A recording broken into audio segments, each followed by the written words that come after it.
Le programme WAVE veut contribuer à la sécurité alimentaire des populations africaines, notamment par la production du manioc. Ses coordonnateurs, chercheurs et autres étudiants ont participé récemment à un atelier de renforcement. Les travaux se sont déroulés à l'université Félix Houphouët-Boigny de Cocody.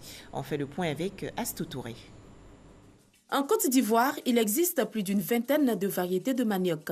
Cependant, plusieurs d'entre elles sont menacées par la maladie de la mosaïque africaine du manioc. Causée par le virus de la mosaïque du manioc, cette pathologie réduit de 40% la production de ce tubercule. L'urgence, c'est les maladies virales. Ici, nous avons des maladies virales qui sont déjà là, présentes en Côte d'Ivoire et partout en Afrique subsaharienne où le manioc est cultivé. En contrôlant ces virus que nous avons ici, nous pouvons déjà rehausser la production de 40%.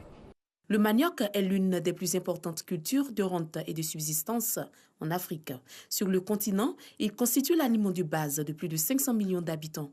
Pour prévenir et lutter contre les affections de ce tubercule prisé, le ministère de l'Enseignement supérieur et de la Recherche scientifique a mis en place le programme WAVE. Il a pour objectif de contribuer à la sécurité alimentaire à travers une gestion des maladies virales des plantes à racines et tubercules. La communication est importante.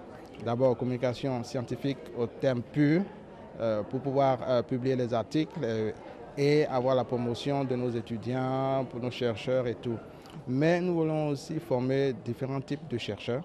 Des chercheurs qui vont au-delà de leur zone de confort et qui vont maintenant communiquer avec la population. Un atelier régional de formation des coordonnateurs, des chercheurs et des étudiants issus des 7 pays abritant le programme WAVE est organisé.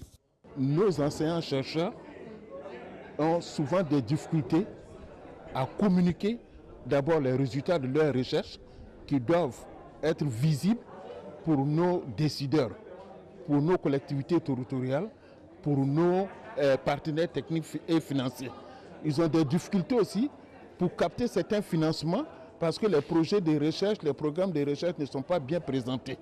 Donc ici, c'est une formation, on renforce leurs capacités à la communication scientifique, à la rédaction de projets de recherche. Cet atelier est pour nous, étudiants et bénéficiaires du programme WAVE, de grand intérêt. Nous sommes confrontés aux difficultés de la rédaction scientifique. Et cette formation va permettre à ce que nous ayons une bonne rédaction.